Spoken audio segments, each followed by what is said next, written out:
Boa noite. Depois dos Jogos Pan-Americanos em 2007 no Rio de Janeiro, o Brasil agora está de olho na Copa do Mundo de 2014 e nas Olimpíadas de 2016. A organização do PAN foi marcada por críticas e questionamentos, principalmente sobre os gastos. Os Jogos custaram 4 vezes mais do que o previsto. Quanto à realização, tudo caminhou bem e o resultado final alimentou a ideia de que o país tem condições de sediar um campeonato mundial de futebol e também uma Olimpíada. O Brasil é candidato único à sede da Copa do Mundo em 2014 e a escolha é dada como certa. Mas em relação às Olimpíadas de 2 anos depois, 2016, o país ainda terá que disputar com outros 6 candidatos. Qual o horizonte que os Jogos Pan-Americanos de 2007 criaram para o Brasil e para o esporte brasileiro? É o que vamos conversar com Orlando Silva Júnior, ministro do Esporte, que está hoje no centro do Roda Viva. A entrevista começa num instante.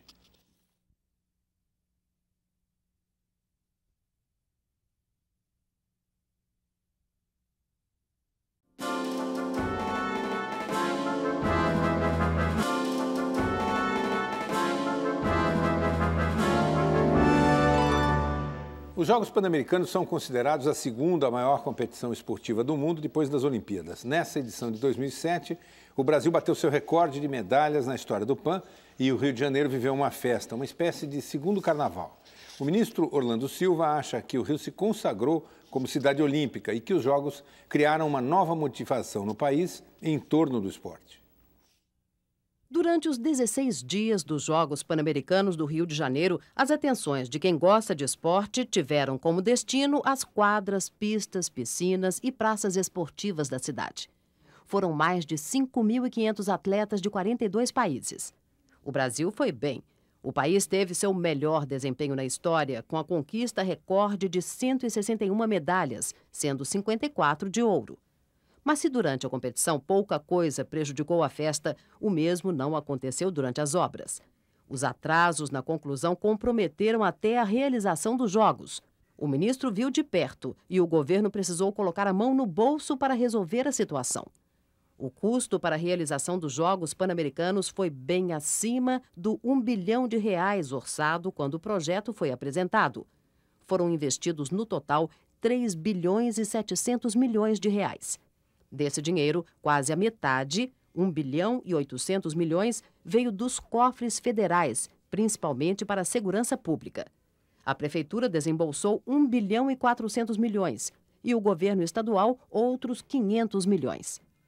Parte do investimento fica com a infraestrutura para a cidade, apesar de que obras como a ampliação do metrô não saíram do papel.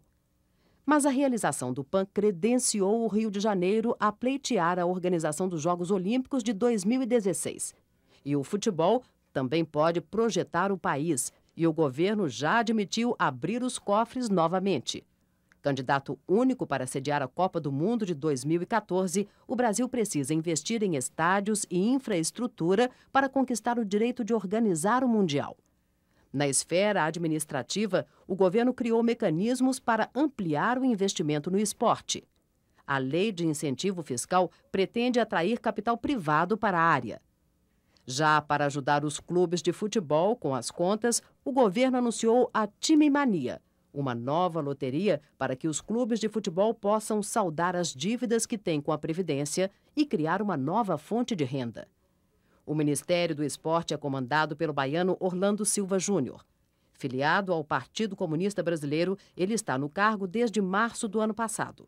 Foi presidente da UNE, União Nacional dos Estudantes, e antes de assumir o cargo, exerceu outras funções no Ministério. Orlando Silva também faz parte do Conselho Nacional de Promoção da Igualdade Social. Bem, o ministro Orlando Silva Júnior é filiado ao Partido Comunista do Brasil. Para entrevistar o ministro dos Esportes, nós convidamos Álvaro José, comentarista de esportes olímpicos, Ferdinando Casagrande, editor-chefe da revista A Mais do Diário Lance, Soninha Francini, apresentadora e comentarista da ESPN Brasil e colunista do Caderno de Esportes do jornal Folha de São Paulo e também presidente do Instituto Gol Brasil. Convidamos Denise Miraz, jornalista esportiva, Daniel Pisa, editor executivo e colunista do jornal O Estado de São Paulo, e Vladir Lemos, apresentador do programa Cartão Verde, aqui da TV Cultura. Também temos a participação do cartunista Paulo Caruso, registrando em seus desenhos os momentos e os flagrantes do programa. O Roda Viva é transmitido em rede nacional de TV para todo o Brasil e também pode ser acompanhado pela Rádio Cultura AM, atenção, em 1.200 kHz. Para participar, você faz a sua pergunta pelo telefone 011-3677-1310, 3677-1310, ou pelo fax 3677-1311. Pode também mandar a sua questão, a sua crítica, a sua sugestão pela internet, utilizando o site do programa www.tvcultura.com.br/Roda Viva ou o blog da Cultura dentro também do site da emissora. Bem, boa noite, ministro. Boa noite, Marcum. Queria começar com perguntas de nossos telespectadores que já mandaram por e-mail, que diz o seguinte, olha, são diversas aqui. Carla Mariano, de Niterói, no Rio de Janeiro, pergunta o seguinte, se para sediar o PAN o orçamento foi 4 vezes maior que previsto, quanto gastaríamos para sediar a Copa do Mundo ou as Olimpíadas? O senhor acha justo tanto gasto num país como este? José Américo Trindade, por que, como sempre ocorre no Brasil, extrapolaram a previsão de gastos? Isso aconteceria numa obra pública? José Eduardo Vitor, de Jaú, São Paulo, porque as obras do PAN ficaram 4 vezes mais do que a previsão inicial? Houve acompanhamento dos gastos? De quem foi a culpa? E, finalmente, Júlio Martins, como o governo teve tanto dinheiro para investir no PAN e não tem dinheiro para investir no esporte nas escolas? Veja, Marcon, o PAN, os Jogos Pan-Americanos Rio 2007, foi uma oportunidade importante para o Rio de Janeiro passar a se transformar numa cidade olímpica. O Rio hoje tem uma capacidade instalada que permite receber qualquer evento esportivo. Então, acredito que esse foi um bom investimento feito. Assim como foi muito importante o investimento feito na área de segurança pública. Eu confio que os investimentos que ficarão na cidade do Rio de Janeiro permitirão que o Rio se qualifique como uma cidade um pouco mais segura. Eu acredito que os atletas brasileiros e a performance do Brasil no PAN também é um outro fator que justifica os investimentos feitos no Rio de Janeiro. Nós alcançamos um belo resultado, isso repercute na motivação para a prática de esporte no Brasil. E um quarto e último comentário que valeria a pena fazer é que a promoção do Brasil no exterior, a promoção particularmente do Rio como destino turístico, e o Rio é a porta de entrada no Brasil, também vai fazer com que a economia em torno do turismo seja aquecida. Então, eu creio que o investimento feito foi um investimento adequado para que nós alcançássemos o sucesso do PAN e credenciássemos o Brasil para outras disputas. Evidentemente que o sucesso do evento, e eu acho que isso é muito importante, não podemos nos embriagar, nos inebriar com os resultados do evento. Não podemos perder a visão crítica sobre os erros. E um erro muito nítido diz respeito ao planejamento. Na minha opinião, a expansão vivida pelo orçamento se deveu, sobretudo, a um planejamento pouco consistente.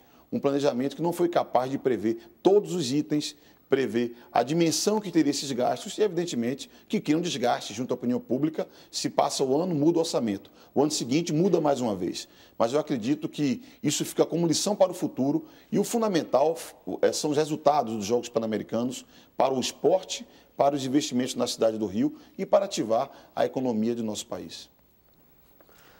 Ministro, gostaria de começar perguntando o seguinte, sempre que se fala em algum atropelo com relação ao direito do torcedor, e no começo do PAN foi assim, sempre se questionava se os Jogos Pan-Americanos estavam submetidos ao Estatuto do Torcedor. Eu acredito que isso ainda vai fazer muita diferença porque existem pessoas que compraram ingressos e se sentiram prejudicadas. Eu queria ouvir do senhor, os Jogos Pan-Americanos estavam ou não submetidos ao Estatuto do Torcedor? Eu fui questionado sobre isso quando a polêmica jurídica se estabeleceu. Ainda que haja algum tipo de polêmica jurídica, se cabe ou não cabe a aplicação plena do Estatuto do Torcedor durante os eventos dos Jogos Pan-Americanos, na minha opinião, do ponto de vista político, é descabida essa discussão. O PAN, pela visibilidade que teve, o Parapan, que vai começar daqui a pouco, pela visibilidade que tem, deve ser uma exigência nossa, de quem organiza o evento e dos dirigentes que são responsáveis pelo evento, a garantia dos direitos dos torcedores e o pleno cumprimento do Estatuto do Torcedor. Insisto, ainda que haja qualquer controvérsia jurídica, do ponto de vista político, é incabível debater esse tema. Tem que se cumprir o Estatuto do Torcedor durante o PAN e o Parapan. Ministro, o senhor sabe me informar quais foram os resultados do PAN, além do número de medalhas? Quais os resultados econômicos do PAN em turismo, venda de ingressos,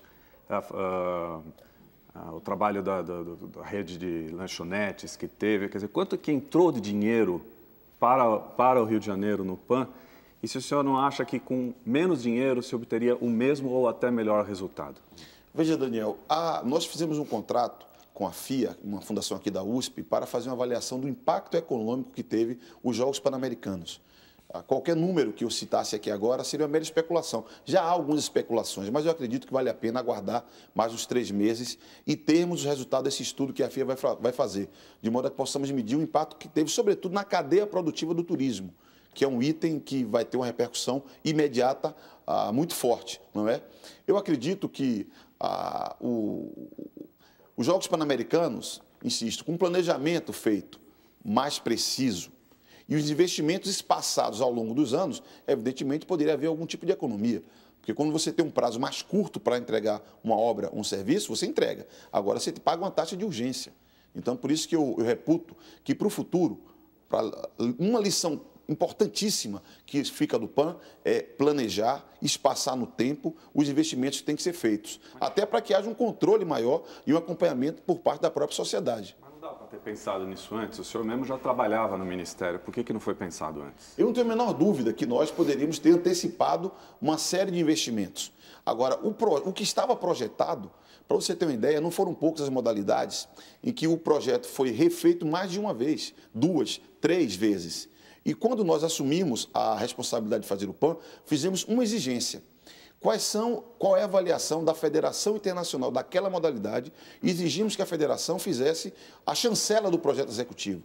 Porque não faria sentido nós construirmos uma instalação esportiva para um evento internacional que não tivesse a chancela de uma federação internacional. Até porque nós batalhamos para que o PAN fosse seletiva olímpica em várias modalidades. Ao final, foi seletiva olímpica em 10 modalidades. E essa exigência de qualificação do projeto acabou atrasando um pouco a implantação dessas medidas. Mas eu não tenho a menor dúvida. Quando eu falo de prazo, eu falo dos 3 níveis de governo. Nem o governo federal deve se eximir da sua responsabilidade nos atrasos na preparação dos Jogos Pan-Americanos. Agora, ministro, a parte de iniciativa privada, sempre se fala que é a iniciativa privada que vai fazer os jogos, que não vai onerar governo, não. Eu pergunto, essa parte de... Sempre se fala? Sempre se fala. Essa parte de iniciativa privada foi bancada por estatais, em grande parte, e agora, para a manutenção dessas instalações, quer dizer, existe um planejamento de manutenção, já existe um planejamento de lobby olímpico, que isso também é um dinheiro que vai para você candidatar uma cidade. Quer dizer, esse planejamento já existe? Veja, de fato, 2 empresas estatais tiveram grande responsabilidade, a Petrobras e a Caixa Econômica Federal, mas outras 4 empresas privadas foram patrocinadoras dos Jogos Pan-Americanos. É evidente que o modelo pensado originalmente, em 2002, previa a participação privada em muitos outros espaços. Vale dizer que no Rio Centro, que foi uma área importante de competições, foi feita uma concessão por parte da Prefeitura e ali foi feito investimentos privados. Mesmo na Marina da Glória, foi feita uma concessão por parte da Prefeitura, ainda que o empreendimento não tenha sido concluído, instalações definitivas não foram implantadas, mas as instalações provisórias ficaram a cargo da empresa concessionária daquele espaço ali. E uma área que era uma área importante, que era a área do autódromo, não é? Aquele complexo que inclui o velódromo, a arena multiuso e o parque aquático, que originalmente foi pensado para ser financiado por empresas privadas, acabou que o modelo não se viabilizou. Mas eu creio que um outro fator que explica a timidez da presença privada é o conservadorismo do empresariado brasileiro em investimentos naquilo que não é o seu próprio negócio. Investir em modelos, em instalações, o modelo de name right, que é explorado em muitos países do mundo, no Brasil, ainda padece de experimentação, de mobilização do empresariado. Eu acredito, portanto, que esse conservadorismo em investir naquilo que não é o seu próprio negócio inibiu um pouco a participação, além, é claro, de não ter sido estruturados modelos atraentes o suficiente para que o setor privado participasse. Agora, eu acredito que o Pan-Americano padeceu de um outro fator. O programa Pan-Americano, de 34 modalidades, possuía muitas delas com pouca tradição e pouca visibilidade no país, o que diminuía o interesse do investidor privado. Se nós falássemos, por exemplo, de Copa do Mundo, que é um esporte de grande visibilidade no país, um esporte que nós temos tradição, dominamos as variáveis, não é? É muito acompanhado no Brasil, seguramente você tem um potencial de atrair investimento privado muito maior do que, por exemplo, os Jogos Pan-Americanos. Desculpa, ela falou uma coisa importante, a Denise, com relação às instalações. O desafio chave que o Brasil tem depois do PAN é dar uma boa utilização para as instalações definitivas que nós temos. E a nossa visão é que todas elas devem se transformar em centros nacionais de treinamento. O velódromo, a área lá de Deodoro, o parque aquático. É evidente que o Maracanãzinho e a Arena Multiuso, pela natureza de serem instalações multiuso, elas podem ser exploradas para além do esporte. Mas as demais devem se transformar em centros nacionais de treinamento para que nós possamos não só realizar competições, mas também treinar, preparar os nossos atletas desde um nível mais sofisticado da base. Mas aí é com dinheiro de quem? Veja, o setor público pode participar. Na minha visão, deve haver consórcios que envolvam. Quando envolve equipamentos do município, nós já nos colocamos à disposição para financiar junto com o município a manutenção dessas instalações.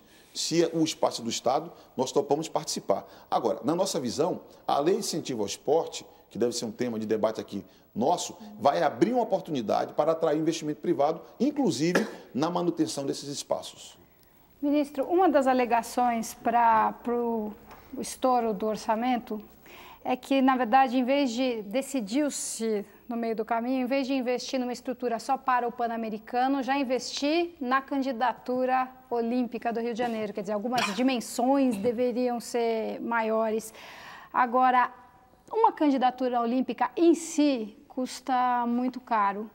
Você sabe de cabeça qual que é o custo da própria candidatura e de onde vão sair os recursos para essa candidatura? Veja, depende de qual projeto, qual é a candidatura.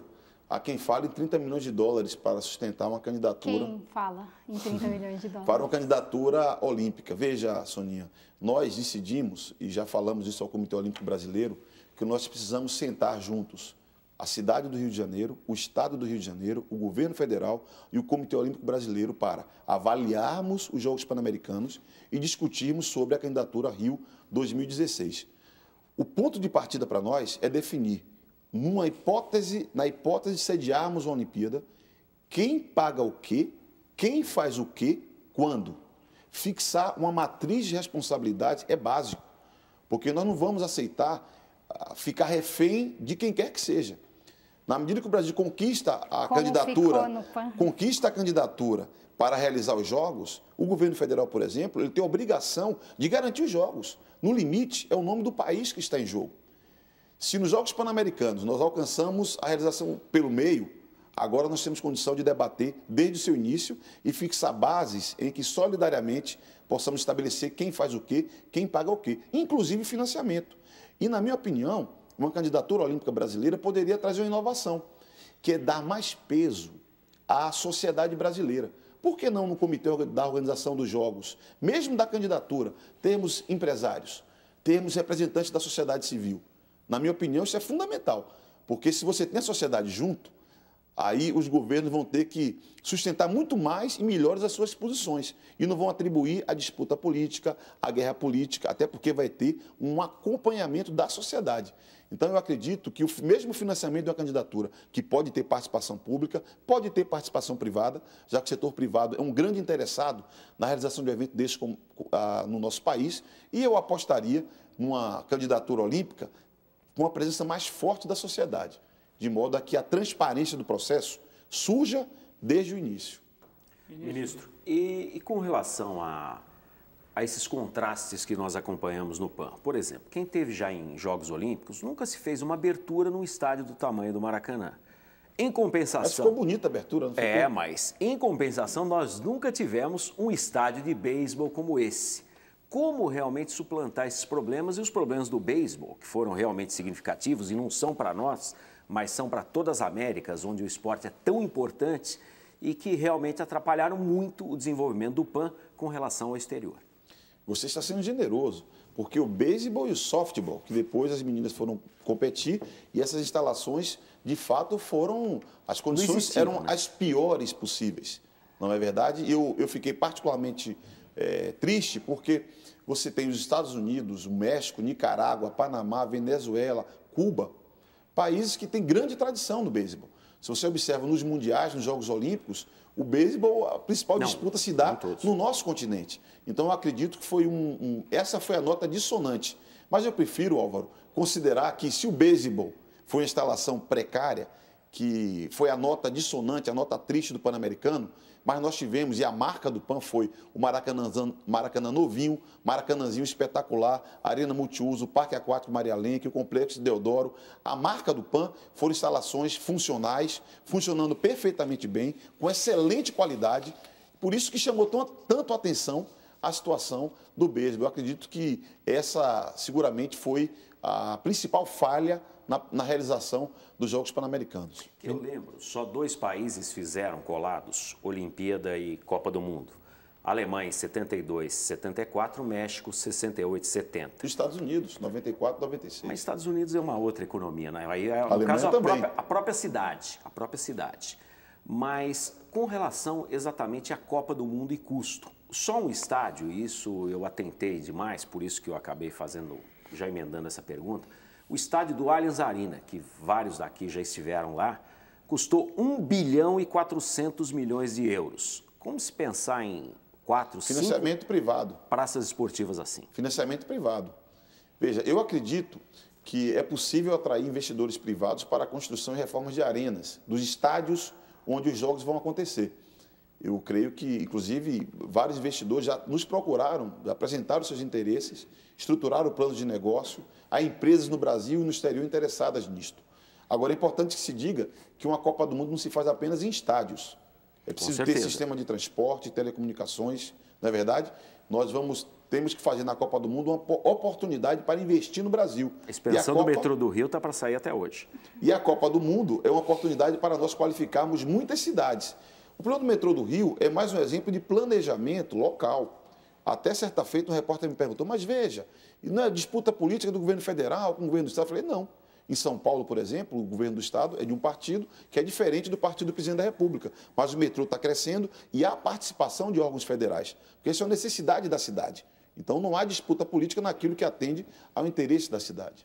Ministro, vamos fazer um rápido intervalo, voltamos no instante com Roda Viva, que esta noite tem na plateia José Antônio Martins Fernandes, presidente da Federação Paulista de Atletismo, Débora Schuch, jornalista, e Nádia Campeão, ex-secretária de Esportes do município de São Paulo e atual presidente estadual do PCdoB em São Paulo. A gente volta já já.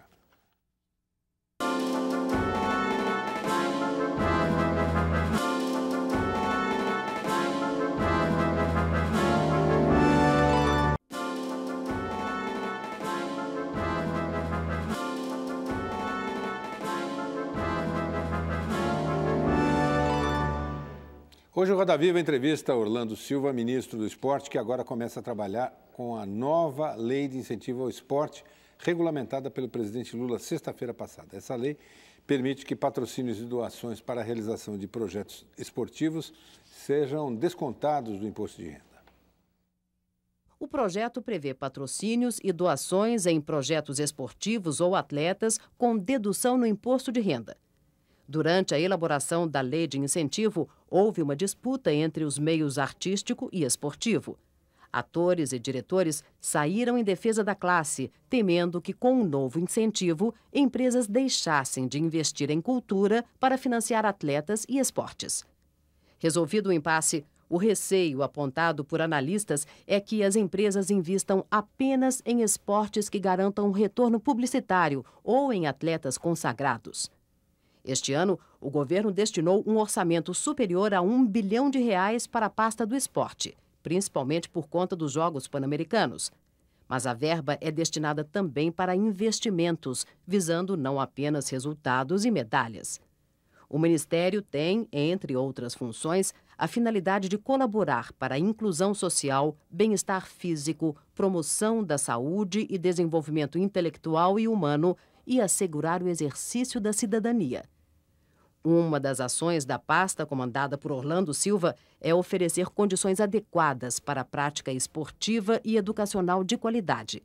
Através da inclusão social, a proposta visa fazer com que crianças e adolescentes em situação de risco social ocupem o seu tempo ocioso. O governo garante também a manutenção pessoal mínima aos atletas de alto rendimento que não possuam patrocínio.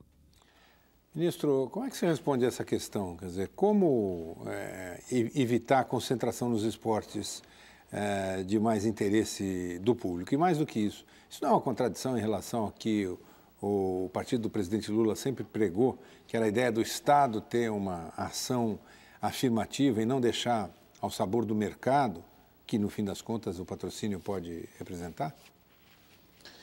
Veja, eu confio que as empresas elas vão buscar o esporte, apoiar o esporte para associar-se a valores que o esporte traz, de vitória, superação, conquistas, não é? E eu confio também que as empresas vão se associar ao esporte porque no Brasil cresce a consciência da chamada responsabilidade social. Então, se há um interesse pelo esporte de alto rendimento, da maior visibilidade, há também o interesse da empresa se associar com projetos que permitem o desenvolvimento humano. Por isso eu aposto que a lei de incentivo ao esporte, como ela serve para o esporte competitivo, o esporte educacional, o esporte de participação, chamado lazer, e o esporte social, portanto, a todas as dimensões do esporte, há que se fazer um trabalho para que não só as de visibilidade, mas as com menos visibilidade também consigam obter parte desse financiamento. Já há hoje, inclusive, um incentivo fiscal para projetos que beneficia crianças e adolescentes, a partir de uma lei específica do Conselho da Criança e do Adolescente, e nós temos experiências belíssimas, em que não há grandes atletas, mas há o compromisso social das empresas. Desse modo, eu acredito que a lei pode cumprir o seu papel. E um desafio que nós vamos ter, não é simples, é nacionalizar esta lei. Porque no caso da cultura, por exemplo, há uma superconcentração de projetos nos principais centros. São Paulo, capital, interior, Rio de Janeiro e Minas concentram 90% do que é arrecadado de incentivos culturais no Brasil. Então, há que se fazer também um trabalho de sensibilização do meio empresarial para além dos principais centros, que são muito carentes de apoio na área do esporte. Ministro, nessa questão de nacionalizar os investimentos, quer dizer, na cultura eles acontecem mais nos grandes centros, porque o capital também está nessas cidades. Como fazer em relação ao esporte? Quer dizer, se a gente tem o dinheiro aqui nas capitais do Sudeste, do Sul, como é que o governo pretende nacionalizar esse investimento? Veja, é fato que a economia, o polo dinâmico da economia brasileira se concentra na região Sudeste, particularmente em São Paulo. Mas é fato também que você tem grandes empresas espalhadas no Brasil inteiro. Você vai na Zona Franca de Manaus, você tem um complexo poderoso, um complexo industrial poderoso. Mesmo em regiões muito pobres, eu poderia falar do estado do Maranhão, que é um estado que tem muitas necessidades, mas você tem ali uma empresa como a Vale do Rio Doce com uma presença fortíssima, siderúrgicas com importância enorme. Então eu acredito que há que se fazer um trabalho de sensibilização do empresariado nos locais, inclusive.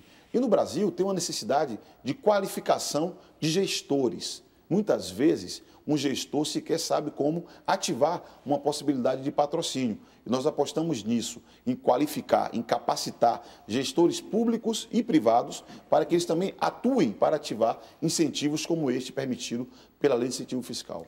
Ministro, não faltou na lei uma distinção entre a doação e patrocínio? Quer dizer, permitindo... Mas na prática, a renúncia fiscal é a mesma para os dois casos, não é? Quer dizer, tanto aquele que esteja fazendo simplesmente uma doação, quanto aquele que esteja patrocinando, esperando a exposição da sua marca, tem direito à mesma renúncia, não é? Sim, mas há uma distinção entre patrocínio, na condição daquele que é agente, digamos assim, no processo.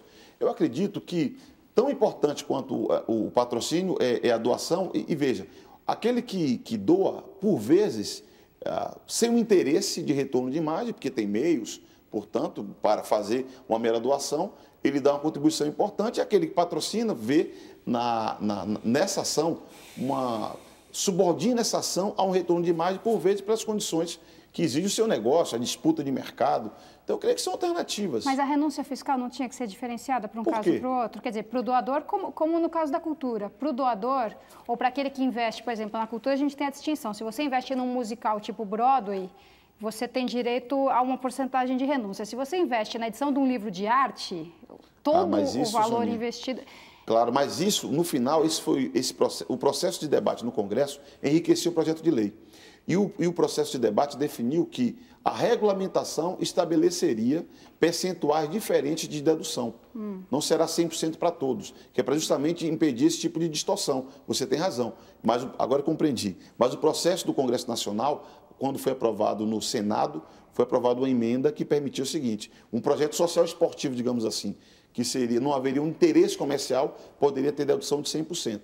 Mas se há um retorno de imagem, como, por exemplo, enfim, uma competição de alto rendimento que, enfim, permite maior visibilidade para as marcas, a redução vai ser reduzida a partir de regulamentação que a Receita Federal, juntamente conosco, deve estabelecer. Mas vai haver, sim, uma diferenciação. Agora eu compreendi. Mas, ministro, na maior parte das situações de patrocínio na área cultural, o que acontece é que o patrocinador acaba retomando praticamente 100% do que investiu por meio da renúncia fiscal, né? Quer dizer, quem acaba pagando a conta, na verdade, é o contribuinte. A empresa leva a fama, mas depois ela pega tudo de volta na hora de abater no imposto. Quem paga o grosso dessa conta é o contribuinte. No esporte deve acontecer a mesma coisa. Numa entrevista no ano passado, 5 de abril de 2006, o senhor disse que, ao longo do tempo, o Estado pode até vir reduzir essa renúncia fiscal até que o setor privado assuma uma parcela maior. O fato é que na cultura isso não aconteceu. Como fazer isso acontecer no esporte? Veja, eu espero que no esporte isso aconteça, porque, na minha opinião, o incentivo ele serve para estimular. Senão, o Estado deveria investir ele próprio diretamente. A expectativa que nós temos é que os empresários experimentem a associação das suas empresas, das suas marcas ao esporte e, paulatinamente, tanto que a lei tem prazo de validade até 2015, a expectativa, quando se estabelece um prazo, é que as empresas possam perceber a vantagem que é investir no esporte e não saiam mais desse investimento, de modo a que o esporte continue tendo financiamento do setor privado, mas o Estado possa dirigir esse recurso renunciado, digamos assim, para outras prioridades. Esse é um trabalho que deve ser feito, não é simples, isso exige uma mudança na cultura do empresariado brasileiro. Espero que nós possamos aprender com a experiência da cultura, que tem 20 anos praticamente de experiência de recursos incentivados, e isso permita fazer com que a lei do esporte possa ser um desenvolvimento da experiência da cultura, não uma mera repetição. Sim, mas na vida real o que acontece é que o diretor de marketing da empresa ele quer saber se aquela conta ajuda a fechar o ano fiscal dele, e aí ele faz o patrocínio tendo em vista o valor. Mas na vida real, ele também calcula os ganhos de imagem que a empresa tem com aquele investimento que é feito. Por vezes pode ser feito um desembolso da empresa, e ainda que se faça o desembolso, por exemplo, e isso impacta no caixa da empresa, esse desembolso se justifique pelo ganho de imagem que traz, que repercute no desenvolvimento dos negócios daquela empresa. É uma experiência que nós vamos ter que, eu creio que há que se fazer um trabalho de sensibilização junto ao empresariado e o governo avaliar, o Congresso avaliar e tomar decisões. Porque no caso da cultura, se projetou porque as decisões foram de projetar permanentemente o prazo de vigência da lei. No caso do esporte pode ser diferente, vai depender muito da experiência prática. Ministro, agora pegando carona no que o Daniel falou sobre o contribuinte pagar a conta, a impressão que eu tenho é que o governo acaba trabalhando de modo diferente. Se a gente pegar os números, por exemplo, a Lei Piva, se eu não estou enganado, o repasse total foi de 69 milhões. As estatais, exatamente, 2006 na verdade, não esse ano, 2006. Sim, claro, último ano, 2006. As estatais juntas gastaram 194 milhões, isso também não cria uma certa acomodação por parte de algumas confederações que recebem o grosso desse dinheiro? É praticamente 2,5 vezes a mais. Onde é que está esse desequilíbrio? É a Lei Piva que transfere pouco recurso ou realmente as estatais estão gastando mais do que deviam? Precisaríamos checar esses números das estatais. Eu temo que seja um número menor do que este, a não ser que seja durante um período. São números publicados durante o PAN, inclusive. Mas de que período? De 2006. Os dois números, inclusive com um crescimento de 174%, em relação ao PAN de Santo Domingo. Entre 2003 e 2006, as empresas estatais somadas, todas elas, investiram 502 aproximadamente milhões de reais. Então precisaria ser checado, porque nessa conta entra a Fórmula 1, por exemplo, que a Petrobras participa patrocinando a Williams. Na minha conta não entra a Fórmula 1, porque esse é um negócio que a Petrobras faz de autopromoção no mercado internacional, que é necessário, mas que precisaria ser visto se desenvolve o esporte brasileiro como nós tratamos. Mas o fato é o seguinte, Vladir, que o Brasil precisa de financiamento para o esporte em várias modalidades, precisa. Que o peso se concentra basicamente nas estatais, entre as empresas estatais têm uma responsabilidade enorme no financiamento, é verdade. E que a Lei Piva também não é o suficiente, um pouco mais de 60 milhões por ano, para sustentar as 28 modalidades olímpicas. Então, o financiamento brasileiro é um conjunto. A participação pública direta da União, das empresas estatais e indiretamente, digamos assim, através dos recursos da Lei Piva. Mas eu não creio que há recurso em demasia no investimento e no apoio às modalidades esportivas no Brasil. Recursos nunca são em demasia, mas a gente podia citar... Poderia ser. A gente poderia citar o voleibol, por exemplo, que recebe um investimento grande de 40 milhões de reais por ano e já está consagrado. Será que o voleibol, por exemplo, não conseguiria andar com as próprias pernas nesse momento? Então, o voleibol, você tem a manutenção da seleção brasileira masculina e feminina de quadra, você tem a manutenção do circuito de vôlei de praia do Banco do Brasil, o Centro Nacional de Treinamento em Saquarema, você tem pelo menos 3 divisões de base que permite ao Brasil, por exemplo, disputar, dos 18 mundiais que disputar, ganhar 16, 17, tem sido as médias últimas nossas no voleibol, e tudo isso é fruto de investimento. E, sobretudo, você tem a empresa patrocinadora, que é o Banco do Brasil, muito satisfeita com o investimento que faz, porque o retorno que tem para a sua imagem é um retorno muito positivo. Os dados que eles levantam é que houve um rejuvenescimento da marca. O banco conseguiu penetrar em nichos do mercado que lhes interessavam. Porque também tem isso, a empresa estatal é uma empresa pública, mas tem metas, tem resultados a buscar e deve prestar contas à sociedade dos resultados que faz. Então, esses investimentos muitas vezes servem aos interesses de mercado dessas empresas. Agora, ministro, o voleibol é um bom exemplo porque ele é um caso de sucesso, mas ele continua dependendo do Banco do Brasil. Quer dizer, a gente não tem empresas privadas entrando como... nem num caso em que elas teriam uma exposição de imagem satisfatória. A lei vai conseguir mudar isso ou nós vamos continuar tendo a carga em cima das empresas estatais? Veja, eu não sei se o vôlei continua dependendo do Banco do Brasil ou é o Banco do Brasil que não quer abrir mão do vôlei. Eu creio que essa é a segunda hipótese, é a principal. Aliás, o vôlei é um caso que, inclusive, teve, na sua explosão, empresas que participaram no início dos anos 80 e que tiveram bons resultados. Eu diria que, no caso específico do vôlei, talvez, o próprio banco que faz um bom negócio é que não quer abrir mão desse investimento que ele faz. Mas eu acho outro detalhe importante de ser dito também, ministro. Muita gente, eu já ouvi isso de muita gente, a maioria jornalistas esportivos, dizendo o seguinte: o voleibol do Brasil vai bem, o voleibol no Brasil nem tanto. Se a gente pegar o campeonato nacional, por exemplo, ou estadual, ele não tem a força. Talvez hoje o basquete, se tivesse uma final no mesmo horário, ganhasse a audiência até do voleibol. O senhor concorda com isso? Que é diferente o voleibol do Brasil e o voleibol no Brasil? Eu não tenho a menor dúvida. A seleção nacional é muito importante, mas as ligas, os torneios, os campeonatos são tão importantes quanto. O voleibol tem boas marcas nos Jogos Olímpicos, não é? Tem um problema que no futebol é mais grave, mas que começa a chegar no vôlei. Imagine ter 250 atletas competindo fora, eu vejo como um problema potencial que nós vamos enfrentar adiante. E até existe uma liga com certa competitividade. A Liga Nacional de Vôlei masculino e mesmo a Liga Feminina tem uma certa competitividade. Há torneios regionais que são feitos, funcionam como base dessas ligas nacionais, mas eu creio que nós podemos fortalecer muito mais a liga de voleibol masculino e feminino, sobretudo porque se tivermos mais competitividade aqui, podemos manter os nossos craques por mais tempo, para que nós não possamos viver uma réplica no voleibol, e que o Brasil tem excelência na sua seleção, do que vivemos no futebol, que não é uma boa referência. Eu creio que é importante ter torneios nacionais competitivos e mais fortes. Cláudio de Souza, de Salvador, Bahia, pergunta o seguinte: o PAN teve como destaque a participação de atletas financiados por empresas privadas. O senhor está falando em financiamento de empresas. Como comunista, o senhor se incomoda com essa situação? Não.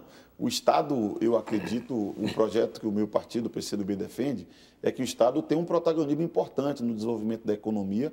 Agora, não compete ao Estado sustentar, manter, financiar toda e qualquer atividade humana. Ele tem uma contribuição, e o setor produtivo, o setor empresarial no Brasil, que tem uma economia complexa e sofisticada, tem um papel importantíssimo.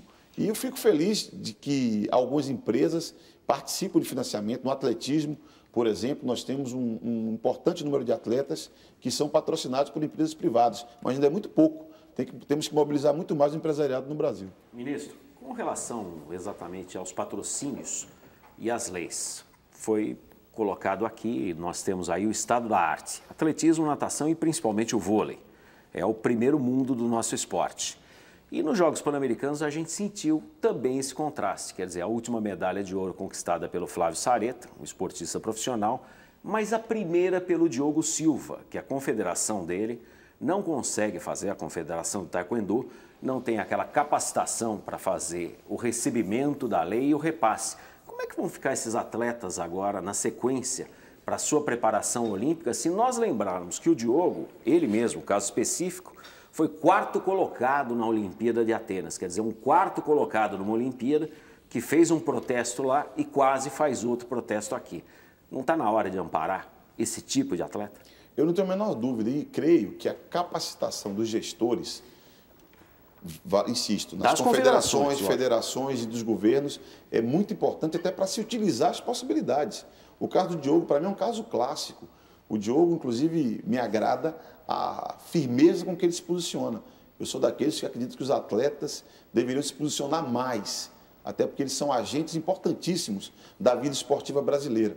E tive o cuidado, depois dos Jogos Olímpicos de Atenas, de acompanhar de perto, para que checasse se o Diogo iria se inscrever e receber o programa Bolsa Atleta.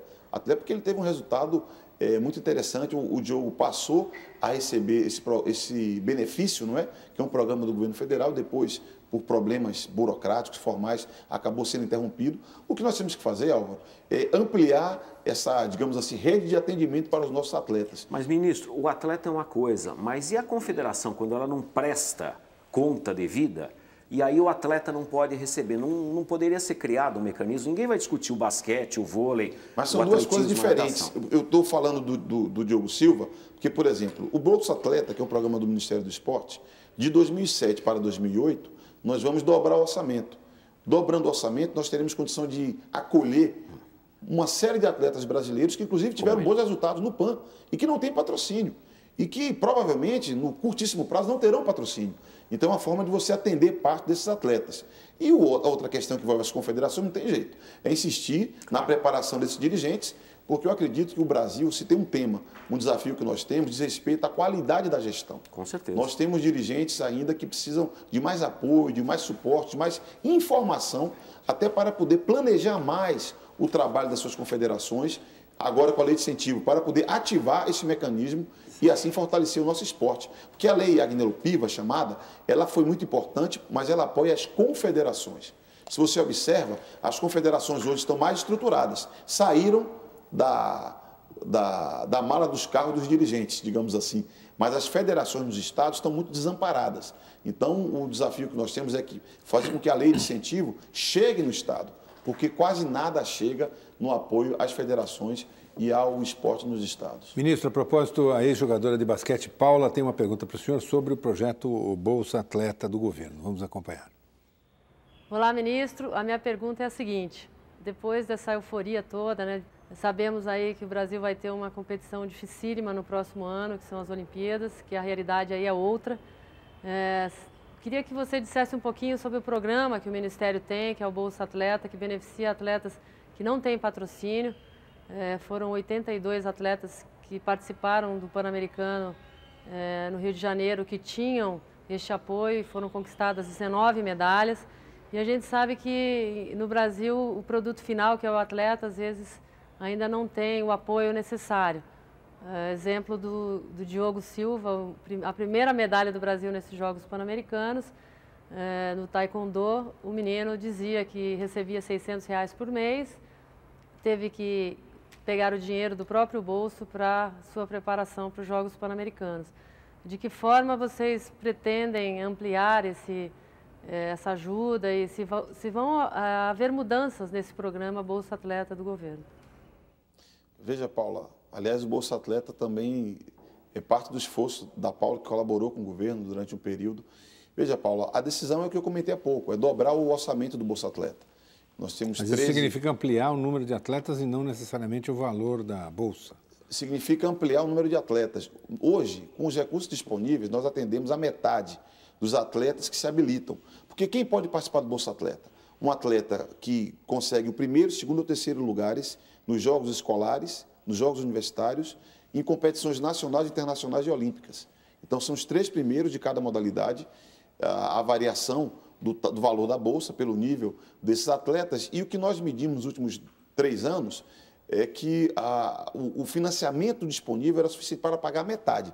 Nós acreditamos que, dobrando o orçamento, nós podemos alcançar um número maior de atletas. O desafio é esse, Paulo, é nós conseguimos ter mais recursos disponíveis.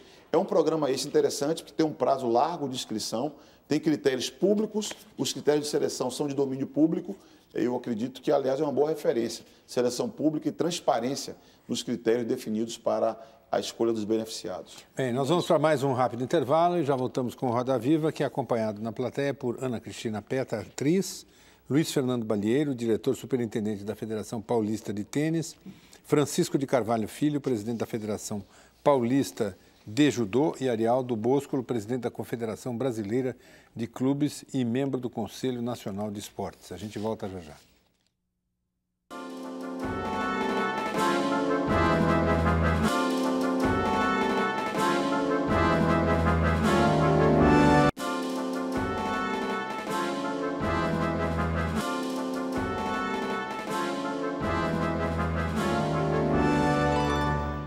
Voltamos com o Roda Viva, que hoje entrevista o ministro do Esporte, Orlando Silva. Ele está no Ministério desde o início do governo Lula, passou por vários cargos até assumir o comando em abril de 2006. Ministro, a TVE do Rio de Janeiro ouviu o ex-jogador Leonardo, da Fundação Gol de Letra. Ele tem uma pergunta para o senhor. Vamos ver. Ministro Orlando Silva, a pergunta que eu gostaria de fazer ao senhor, vista a atividade da Fundação Gol de Letra, que trabalhamos com atividades complementares ao ensino de base, e o esporte tem uma importância muito grande no nosso projeto, é exatamente ligado a isso, onde se existe uma visão, se existe uma intenção de criar uma metodologia de ensino, criar uma tecnologia, onde o esporte possa agir efetivamente no processo educacional. Acho que ele ainda é visto como uma atividade complementar, uma atividade paralela, onde a formação esportiva não caminha inserida na formação educacional, e eu acredito muito que isso possa resgatar realmente até o próprio interesse de uma criança dentro da escola, do ambiente realmente de aprendizado. Veja, Leonardo, eu não acredito em qualquer hipótese para que o Brasil se desenvolva como potência esportiva, para que o Brasil se desenvolva como um país em que as pessoas têm qualidade de vida, se nós não vincularmos o esporte à educação. Evidentemente que há tecnologias de educação pelo esporte disponíveis. O Ministério do Esporte mesmo procurou o Instituto Ayrton Senna para se apropriar dessa experiência. Aqui tem o Instituto Esporte e Educação, que a Ana Moza desenvolve atividades aqui em São Paulo, tem o Instituto Gol de Letra, ou seja, a sociedade construiu tecnologias que vinculam esporte e educação, são muito importantes para que os projetos sociais esportivos alcancem os seus objetivos. Agora, o desafio que o Brasil tem é vincular o esporte à educação. O Plano de Desenvolvimento da Educação, que foi anunciado há 3 meses atrás pelo ministro Fernando Haddad, prevê em 2 itens desse plano, a associação entre essas 2 áreas. Primeiro, há uma associação na área de investimento em infraestrutura. Infelizmente, no Brasil, nós temos pouco mais da metade das escolas públicas que não tem um só equipamento esportivo. Não tem uma quadra, uma piscina, uma pista, um ginásio. E está previsto no Plano de Desenvolvimento da Educação investimentos associados esporte e educação para garantir infraestrutura esportiva nas escolas públicas. E uma segunda questão diz respeito ao alongamento da jornada escolar. É muito importante que as crianças, sobretudo aquelas que vivem em situação de risco social, possam ficar mais tempo na escola, ocupando seu tempo, adquirindo hábitos saudáveis, se educando através dos valores do esporte. Por isso que eu aposto numa associação entre o esporte e a educação, e alongar a jornada e ter investimento em infraestrutura vai permitir não apenas a conquista do hábito saudável, mas também a iniciação esportiva, para que nós possamos identificar talentos, desenvolver habilidades e mesmo iniciar programa de treinamento, fazendo com que o esporte possa ter, além dos clubes, a escola como base para a formação de atletas no Brasil. Ministro, a gente está vendo que tem tanta coisa para ser feita ainda. Com relação à Olimpíada e Copa do Mundo, não vai haver uma divisão de forças? E com relação à Copa do Mundo, está praticamente decidido. Para a Olimpíada, o senhor mesmo disse que teria que se sentar para discutir se vai haver uma candidatura. Não é meio perigoso ficar dividindo forças? Veja, então vou aumentar o seu problema, Denise, porque o principal problema que nós temos no Brasil, diria eu, é essa associação entre esporte e educação, que é uma associação estratégica. Eu sempre dou como exemplo que Cuba e Estados Unidos, 2 países que têm sistemas políticos, econômicos, ideologias, dimensão territorial, populacional, é tudo diferente, mas são 2 países que têm um potencial esportivo visto a olhos nus. Por quê? A associação entre esporte e educação. Então, eu aposto que o Brasil precisa enfrentar esse desafio. Isso vai exigir investimento em infraestrutura, vai exigir qualificação dos profissionais que atuam nesse setor, não é? Então, essa deve ser a agenda pública. Ou seja, além de atrair Copa do Mundo para o Brasil, além de atrair Jogos Olímpicos para o Brasil, nós temos que cuidar de uma agenda que faça com que o esporte deixe de ser direito na lei e passe a ser na vida das pessoas. Verdade. Que além desse tema, como eu comentei, da associação com a educação, que é bom para a juventude, nós temos uma população enorme que precisa ser colocada em movimento, em atividades de lazer, ocupação do tempo livre. Eu sei que falar de não trabalho num país que tem desemprego pode parecer complexo, mas tão importante quanto o desenvolvimento econômico do Brasil, a geração de emprego e renda, é importante espaços para o não trabalho, para a hora de lazer, para que ela seja mais saudável. Então, Denise, eu complico mais o seu tema. É tão importante atrair os investimentos gerados por grandes eventos, quanto afirmar uma política de esporte no Brasil. O que nós temos que fazer do ponto de vista gerencial, estruturar equipes consistentes, capazes de tocar essas duas tarefas. Serão equipes, seguramente, que aproximarão muitas áreas, porque você vê a experiência dos Jogos Pan-Americanos, que é situado apenas em uma cidade. Só no governo federal, nós tivemos 21 ministérios com alguma tarefa. Então, quando nós vamos para a Olimpíada, vamos para a Copa do Mundo, seguramente vai ter que ser envolvido muitos agentes, muitos ministérios, governos, mas creio que esse é um desafio prazeroso, um desafio que vai enriquecer o desenvolvimento do nosso país. Por falar em competência, ministro, Elan Livson, do Rio de Janeiro, pergunta o seguinte, e faz uma observação, inclusive. Os clubes brasileiros de futebol estão em frangalhos, o nível técnico do Campeonato Brasileiro nunca foi tão baixo e o êxodo de jogadores é cada vez maior, não só para a Europa, como para outros mercados. O que fazer? Mais que uma loteria como a Time Mania, não seria melhor investir em profissionalismo e punição para dirigentes? Eu sou a favor do profissionalismo e creio que o governo tem dado passos importantes com o apoio do Congresso Nacional. Em 2003, 2 leis importantíssimas foram aprovadas. A lei chamada de moralização do futebol, que cria mecanismos para uma transparência maior na gestão dos clubes, e o Estatuto do Torcedor. Mas pegaram? Que permite, na minha opinião, sim. É evidente que um processo legislativo, na verdade, a definição de um marco regulatório tem um processo de implantação. A sociedade cria mecanismo de controle, de exigência. Eu poderia falar o exemplo do Estatuto do Consumidor, ou o Estatuto da Criança e do Adolescente, que são marcos regulatórios importantíssimos para o país e que ainda hoje tem temas controversos, temas que se debate, mas estão se consolidando ao longo do tempo. Essas 2 leis estão se consolidando. Imaginar que, de um ano para o outro, a mesma regra vale no campeonato. Marcum, de 71 a 2003, nunca o Campeonato Brasileiro repetiu a mesma regra. Só o Estatuto do Torcedor, que estabeleceu essa exigência, permitiu que isso acontecesse. Publicação de borderô, de renda, uma coisa que é óbvia, aparentemente. Público e renda.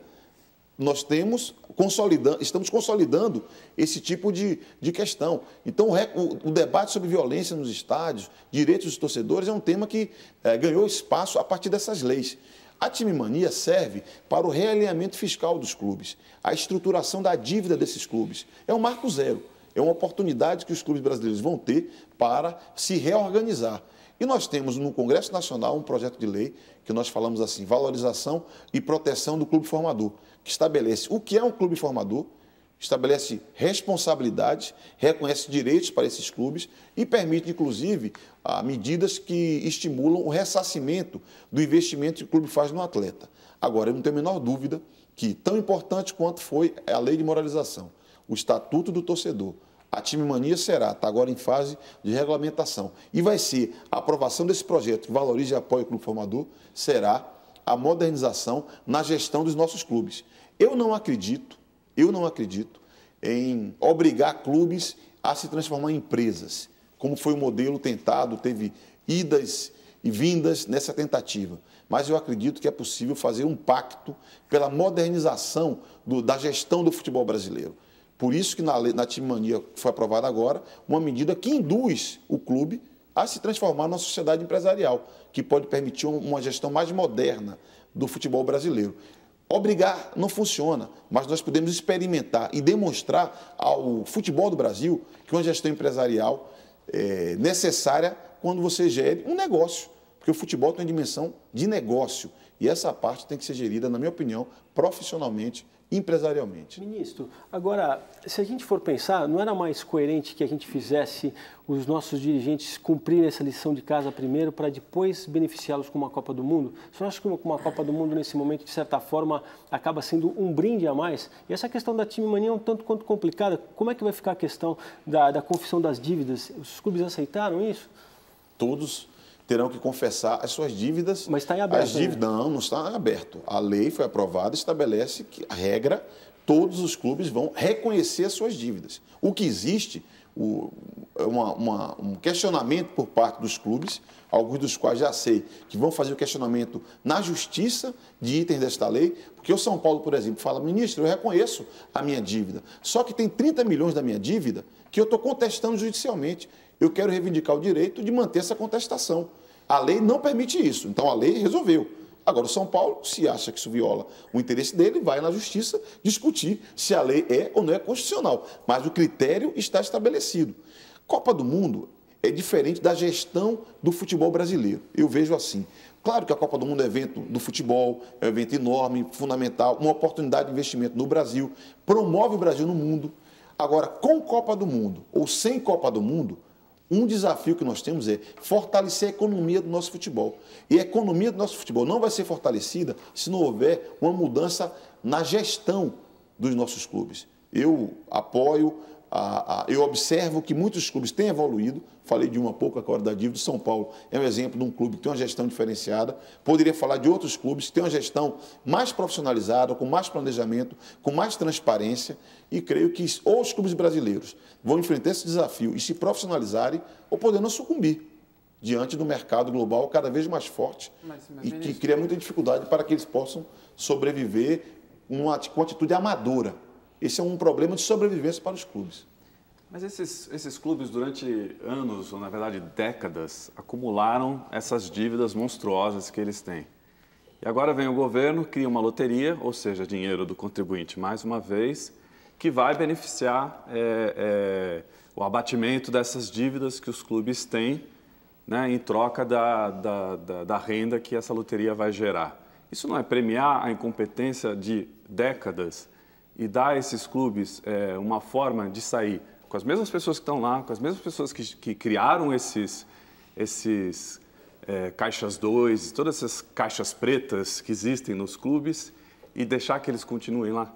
Veja, Daniel, me permita divergir de você, porque a Time Mania é uma loteria que utiliza um patrimônio do clube. O símbolo do clube é um patrimônio material. E não é o contribuinte que vai colaborar, é o apostador. A aposta é voluntária. É diferente se eu tirasse do erário público, do dinheiro meu, do seu, do nosso, e entregasse para refinanciar um clube. Tudo bem, é dinheiro do cidadão, não é do não, clube. É de um apostador. Ele pode fazer uma opção por apostar na Time Mania, como pode fazer na loteria esportiva, na Sena e Lotomania, qualquer outra loteria. Agora, a diferença é que nós estamos utilizando o patrimônio que é do clube e permitindo a remuneração a esse clube pelo uso de uma marca que é sua. Mas o governo, com isso, está resgatando um passivo de difícil resgate. Porque dívidas com o INSS, dívidas com a Receita, que não era simples de resgatar, um passivo imenso. Então, o que o governo está fazendo é, através da loteria, do uso do patrimônio do clube, arrecadando para sustentar, inclusive, instituições e direitos dos trabalhadores, como é o caso do INSS. Não faz sentido o contribuinte pagar para cobrir um buraco na Previdência de algo que não foi pago pelo clube. Então, na verdade, a Time Mania, ela ajuda o governo a resgatar um passivo, não é? E cria, ela diminui a dívida como dos exigência, clubes. diminui a dívida dos clubes, mas usando o patrimônio deles. E cria exigências. Patrimônio simbólico, né? Não, mas é um patrimônio material. Uma marca, quanto vale a marca do Corinthians Paulista? Quanto vale a marca do Flamengo? Vale muito. E motiva as pessoas a jogar nessa marca, a apostar nessa marca. E o que é importante, eu creio, é que isso vai criar uma referência. Nós vamos ter um marco zero e os clubes não poderão firmar novas dívidas. E mais que isso, na medida que há uma arrecadação centralizada pela Caixa Econômica Federal, o dinheiro não vai para o clube, vai para pagar a dívida. E essa arrecadação permanentemente feita pela Caixa Econômica Federal, de alguma maneira, é uma garantia de que os clubes não farão novas dívidas. Então, eu creio que a Time Mania é um estímulo, insisto, a o profissionalismo na medida em que nós temos um marco zero. Muitos que estão inadimplentes se tornarão adimplentes. E é uma oportunidade, aliás, como aconteceu em muitos países do mundo, em que o futebol deu uma virada, teve a participação do Estado por reconhecer no futebol um patrimônio cultural, uma oportunidade de estímulo à atividade física, enfim. A adesão de dos lazer. clubes à Time Mania é voluntária. A adesão é voluntária. Ministro, no Pan-Americano... Se o clube não quiser aderir, houve um dirigente no Rio de Janeiro que falou, não vou aderir, não tem problema, vai ter que pagar a dívida e sofrer execuções muitas vezes. Ministro, no Pan-Americano, o senhor pessoalmente herdou a pasta, né, dentro da gestão Lula, que herdou o compromisso com o Pan-Americano da gestão anterior. E teve, e tem ainda, e terá durante um bom tempo, de responder por tudo que foi feito desde então. O estouro do orçamento, o estouro do prazo e coisa e tal, como tem de ser, porque afinal quem ocupa a cadeira agora, o Ministério, é o senhor. Entrando agora na candidatura certa, né, do Brasil como sede da Copa de 2014. Já está assumindo, desde do ponto de partida, o compromisso, né, com essa candidatura e com a CBF, como não pode deixar de ser, né, a instituição que representa o futebol brasileiro. O governo federal se viu várias vezes como refém aí de uma situação criada, né, precisando renovar e aumentar muito o aporte de recursos. Tem como escapar da situação do governo ficar refém também de tudo que vier a ser mal feito na organização da Copa do Mundo? Quem é titular de um ministério, de uma secretaria, de um governo, tem que responder pela instituição, não é verdade? Então, não importa se foi nesse governo, no outro Sim. governo, é o nome do país. Então, nós temos que assumir as responsabilidades que o país teve. Veja, Copa do Mundo, Olimpíada e mesmo Pan-Americano são eventos que têm donos. A Copa do Mundo é da FIFA. Os Jogos Olímpicos é do Comitê Olímpico Internacional. O Pan-Americano é da ODEPA. Tem dono. Para realizar um evento desse tipo, um desses eventos no país, o país é que se candidata. A FIFA não veio aqui ao Brasil pedindo para o Brasil fazer de todo jeito a Copa do Mundo. Ao contrário, há muitos outros países na Europa, cidades dos Estados Unidos, na Ásia, países interessados em fazer a Copa do Mundo. Porque a Copa do Mundo, a Olimpíada, é um investimento que o país faz. A exposição é maravilhosa. Quem assistiu o que foi a Copa do Mundo da Alemanha, a importância simbólica, política e cultural que teve a Copa do Mundo, para além da dimensão econômica, a Copa do Mundo da Alemanha foi uma certa reunificação cultural daquele país, depois da derrubada do Muro de Berlim. Então, eu acredito, Sonia, que nós temos que observar a Copa do Mundo, a Olimpíada, também desse outro ângulo. É o país que vê, num evento desse tipo, uma oportunidade de se promover, de ativar a economia, de gerar emprego, não é? De desenvolver determinados setores, por isso opta por sediar. Então, o que o país fez, o presidente Lula ofereceu já as garantias governamentais, que não tem nada demasiado, são garantias que outros países ofereceram. Essas para que foram publicadas... As 11 garantias governamentais, na minha opinião, não tem nada demasiado. E creio que... Isenção total de taxas sobre a comercialização de ingressos e vendas de produtos que proporcionam rendas à FIFA. Com tudo isso, o governo se compromete. Sim, isenção de taxas que vai impactar na política de preço desses ingressos. Aliás, o que se mais fala no Brasil, o que mais se critica, é a chamada carga tributária. Então, nós estamos falando de um tema... Como comunista... Nós estamos falando de um tema... Não, como comunista eu posso debater qualquer assunto, na visão do meu partido, mas como ministro de Estado do Esporte, eu sou favorável ao que o país atraia eventos esportivos internacionais, pelo que significa, na geração, insisto, na promoção do país no exterior, na ativação da cadeia produtiva do turismo, na geração de emprego e renda, porque tudo que se investe em função do PAN gera emprego no país. Só para constar, ministro, eu participei de um evento na Alemanha envolvendo organizadores de várias Copas, inclusive a Eurocopa, né, Portugal e representantes da Coreia e do Japão, e os representantes dos governos desses países se queixavam de como se repartem as despesas e as receitas numa Copa do Mundo, a divisão entre a FIFA e tudo que ela arrecada com uma Copa e o Estado, né? E o país. Claro que tem um benefício simbólico, duradouro e o aquecimento da economia. Concreto. Sim, mas outros países se queixam dessa divisão. Mas veja, é uma queixa legítima, sobretudo quando você já realizou.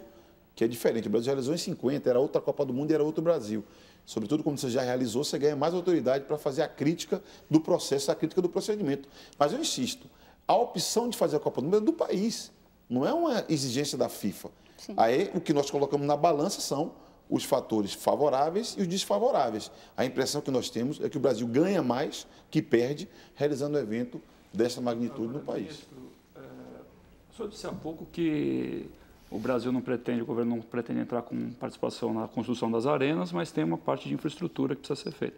A Alemanha gastou 4 bilhões de euros com essa parte de infraestrutura e, convenhamos, ela tem muito mais infraestrutura do que o Brasil. O governo brasileiro tem alguma projeção de quanto custaria um investimento em infraestrutura para uma Copa do Mundo, ou a gente está entrando no escuro nessa história? Incluindo a aviação. Incluindo a aviação. Incluindo a aviação. Bom, esse é um problema atual.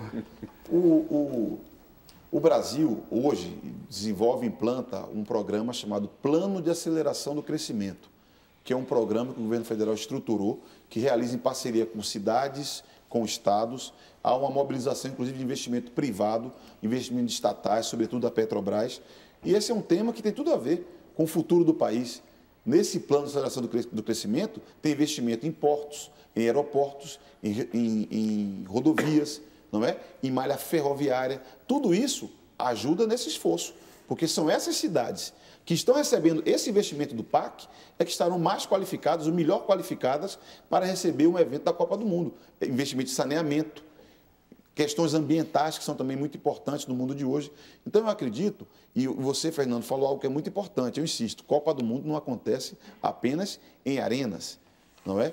A Deloitte nos apresentou um estudo que mostrava que cada dólar que foi gasto numa arena, 4 vezes foi gasto em infraestrutura. Na África do Sul, que o perfil é um pouco menor, cada dólar investido em arena, 3 dólares em infraestrutura. Então, eu tenho consciência plena disso, consciência de que o investimento do Estado vai ser importante em serviços públicos e infraestrutura urbana, sobretudo. Agora, são investimentos que mais cedo ou mais tarde teriam que ser feitos, como é o caso da segurança no Rio de Janeiro. Investimentos que você faz do evento como esse, uma oportunidade de antecipá-los. Mas o que é tarefa tipicamente pública tem que ser objeto de investimento público. Para mim, não é surpreendente. O que eu acredito que não pode surpreender é a hipótese de se imaginar que vai se fazer sem investimento público. Eu acho que essa é uma hipótese falsa e deve ser afastada. A sociedade tem que ter clareza disso, que investimentos naquilo que é público deve ser feito pelo Estado. Mas não existe um número mágico ainda, uma ideia de seriam necessários... Como não há um número definitivo com relação às arenas, mas isso não quer dizer que é um tiro no escuro. Quer dizer que nós temos que qualificar o nosso ambiente, as nossas cidades, não só para receber a Copa do Mundo, mas para que as pessoas vivam melhor, vivam em melhores condições. Ministro, mais um intervalo, lembrando que a entrevista de hoje também é acompanhada em nossa plateia por Paulo Roberto Antunes, presidente da Federação Paulista de Futebol Society, Francisco Bonafina, presidente da Federação Paulista de Esgrima, Hugo Suzuki, vice-presidente técnico da Federação Paulista de Tênis de Mesa e Guilherme Castelli, estudante de jornalismo. A gente volta já já.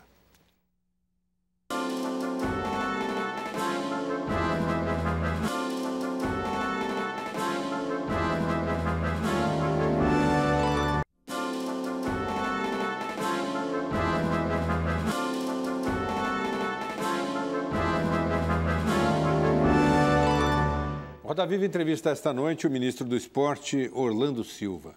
Ministro, eu queria fazer uma pergunta ao senhor sobre um episódio que acabou de acontecer e que tem a ver com o Pan-Americano. O Brasil devolveu a Cuba 2 boxeadores que haviam fugido da Vila Olímpica e que, evidentemente, não tinham nenhum interesse de voltar para Cuba. Num país que tem tradição de asilo político, isso não é um contrassenso? Não, de maneira alguma. Até porque se eles fossem perseguidos políticos e requeressem asilo político, seriam recebidos no Brasil, ou mesmo sem ser perseguidos políticos, poderiam buscar a condição de refugiados. Também seriam recebidos no Brasil tranquilamente. Essa é a tradição do Brasil. Inclusive, na sexta-feira eu conversava um pouco com o ministro Tasso Genro e ele tinha informações detalhadas sobre o caso e me informou que os cubanos falaram que queriam voltar. Era a decisão deles de voltar. Então, creio que nem o asilo político foi requerido, nem a condição de refugiado foi requerido por eles. Creio que eles devem ter feito uma reflexão sobre a experiência, enfim, que eles teriam para frente, olhado o que foi a trajetória deles até aqui e optaram por voltar para casa, o que não é mal. Afinal de contas, Cuba é um país que valoriza muito o esporte, premia muito os seus ídolos. Eu não sei se valoriza tanto alguém que tenha saído do país ou tentado uma carreira fora. Pode ser uma experiência interessante na Europa. Desses dois boxeadores, porque eles não tentaram uma carreira fora. Eles fizeram a opção, não se apresentaram para a pesagem, não disputaram os Jogos Pan-Americanos, mas conviveram... Mas, o que eu li do noticiário, posso estar enganado, havia empresários oferecendo mundos e fundos para eles no exterior, tá certo? Eu tive notícia de que havia uma tentativa de aliciamento, não é? Mas eu acredito que a decisão deles, inclusive o Ministério da Justiça deixou muito claro, eles não foram detidos em nenhum momento, eles optaram por voltar para o seu país, uma decisão pessoal deles. E creio que pode ser uma experiência interessante. Pela primeira vez, atletas ficaram no meio do caminho, optaram por voltar. Espero que sejam muito bem recebidos em Cuba.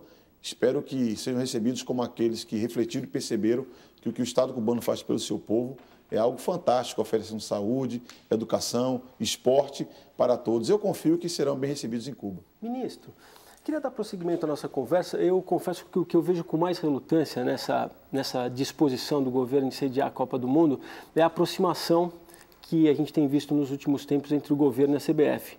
O senhor, inclusive, participou da eleição da Confederação Brasileira de Futebol, ou estava lá no dia em que o Ricardo Teixeira... Eu não voto na eleição da CBF. O senhor me entende. Mas o senhor estava lá e o Ricardo Teixeira, a gente sabe, está longe de ser um exemplo de dirigente, pelo menos no que diz respeito à permanência no poder.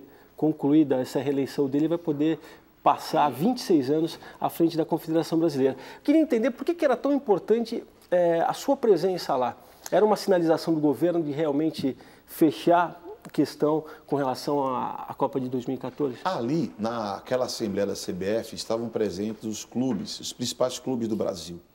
Nós vivíamos a reta final da time mania. Havia uma discussão no governo com relação a vetos em alguns dos itens da lei aprovada no Congresso, inclusive alguns itens foram vetados, e nós ali fizemos uma discussão com os clubes de futebol. Parte da agenda daquele dia foi consumida pela eleição do presidente da CBF. A relação do governo com a CBF é uma relação institucional. É a CBF a entidade que administra, responsável pela administração do esporte do futebol no Brasil. Nós temos a relação com a CBF, como temos com o Comitê Olímpico Brasileiro e com todas as outras confederações, uma relação de diálogo, uma relação de respeito, uma relação que é feita à luz do dia, uma relação que segue os critérios da lei, de modo que não há qualquer tipo de dúvida, de interpenetração de interesse, nada disso. É tudo o que nós tratamos é de interesse público, interesse do futebol, interesse do esporte brasileiro. Eu prefiro manter no plano da institucionalidade, para não correr nenhum tipo de risco de fazer opções para um lado, para outro lado, para um líder, para outro líder. O que tem que ser feito é o cumprimento da lei, é transparência na gestão, cumprir o que a lei estabelece. Isso vale para mim, isso vale para o presidente da CBF, isso vale para todos os cidadãos do Brasil.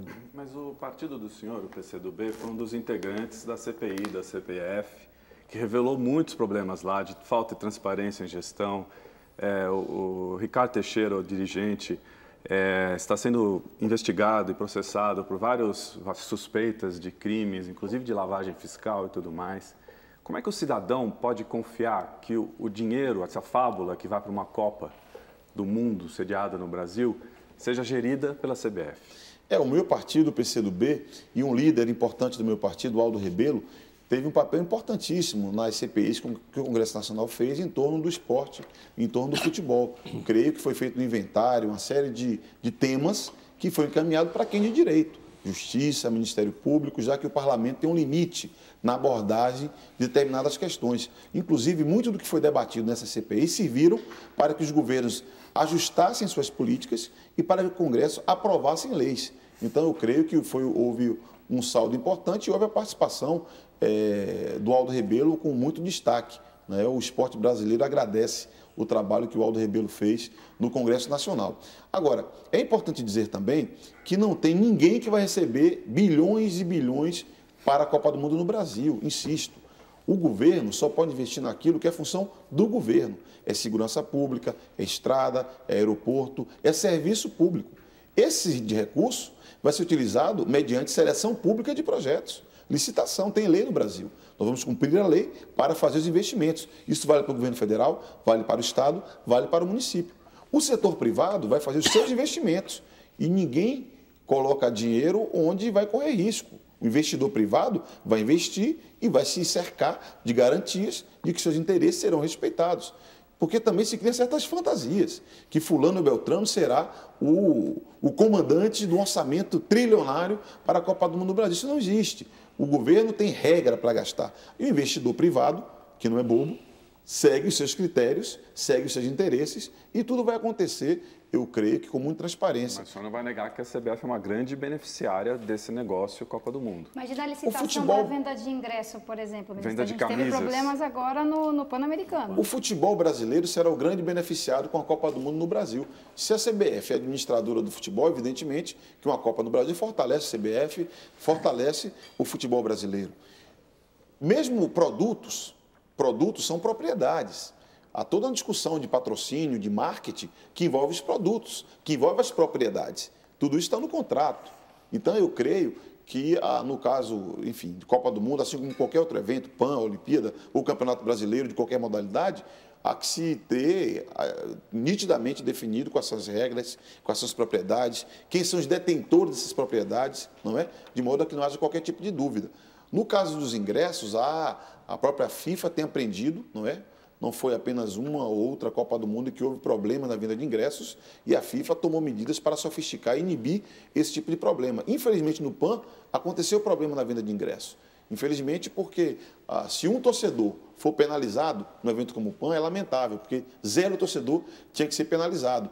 Isso deve fazer parte de uma avaliação, porque foi um contrato feito pelo Correio, pelo Comitê Organizador dos Jogos Rio 2007, e um contrato que, pelos problemas que foram revelados, houve duplicidade de ingressos, houve atraso na entrega de ingressos. Isso é muito grave e espero, inclusive, o Correio tenha adotado medidas contratuais, que devem prever punição para a empresa que não oferece o serviço para o qual ela foi contratada. Ministro, nessa relação institucional com a CBF, não cabe uma pressão política da parte do Ministério para que a CBF, por exemplo, invista decentemente em futebol feminino? Eu acredito que o diálogo que existe com o sistema confederativo sempre pode trazer bons resultados, não é?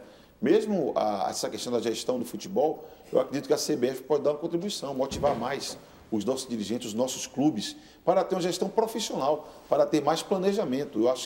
Eu acredito que a CBF pode dar sua contribuição. E acredito que o futebol feminino, o Brasil tem uma dívida. Eu assumo como governo, como quem cuida da área do esporte, nós temos uma dívida com o futebol feminino brasileiro.